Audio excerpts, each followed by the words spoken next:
comes to fishing commercials in January, it really boils down to what the weather's like and what you're actually going to be targeting. Obviously at the moment the lakes are still frozen, so carp really is a no-no. You'll be fishing bloodworm and joker on the pole, maybe casters, and trying to catch a good bag of silvers.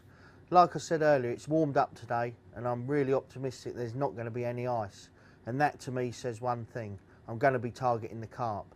The water's still going to be cold, yes, but bearing in mind the lakes have been frozen for nearly a month now, and these carp are definitely going to be looking for something to eat.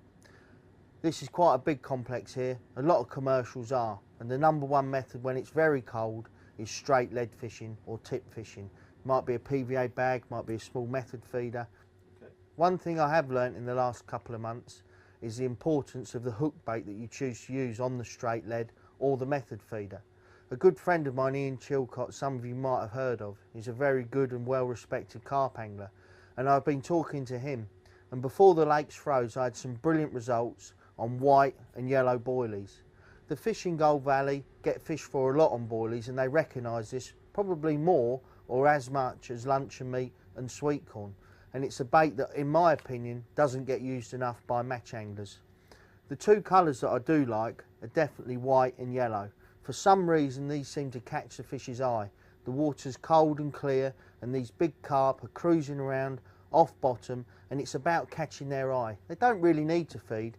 They're big and fat and healthy, and they've been feeding all the way through the summer. They don't really need to feed. But if you can catch their eye with a bait, carp are nosy. They want to have a look. If something catches their eye, they'll go straight to it. And that's where baits like this pellet will definitely score.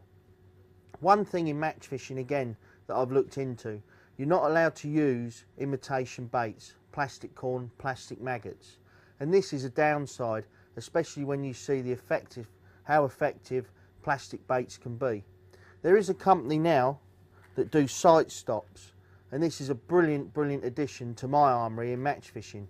It looks like a plastic bit of corn, but basically it's a bright yellow blob on the end of a hair stop, and this can be pulled into a piece of meat, into a boilie, or like you can see here, a white pellet. The reason that I've chosen a white pellet, and this is my number one hook bait, boilies are very good, but the fish here and in a lot of commercials just love pellets. They get fed on them year in, year out, day in, day out, and they recognise them and they associate it with food. A nice white boilie with a yellow sight stop is definitely my number one bait. In the winter when the water's clear, like I say, it's about catching the fish's eye.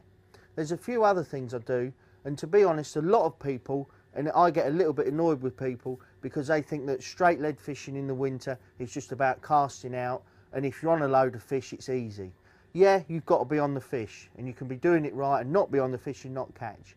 But if you can be on some fish or on the main shoal of fish and do it right, you'll definitely catch more. And I just want to talk to you briefly about a few things that I do that I know definitely catch me a few extra fish.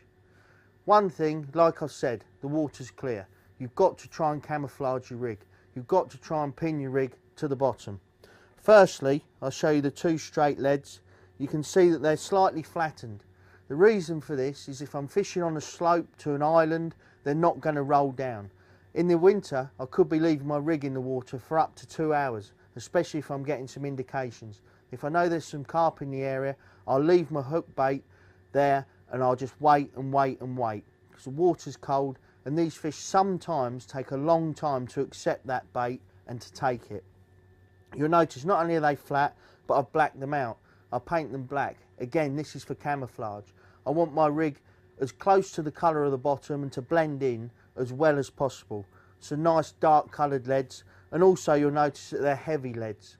What I don't want to be doing is to try to cast to an area and not reach it. Have to retrieve the rig, cast again. A nice heavy bomb, first cast, you're in the area. This results in less disturbance. If you have to reel the bomb in and recast because the bomb isn't big enough, it's all extra disturbance. And these fish in this clear water, they're big, wary fish. I'm not saying they're clever, but they're streetwise. They know exactly what's going on and they know the things to back away from. So nice, decent lead enables you to get to the desired area first cast and cut down on all the disturbance.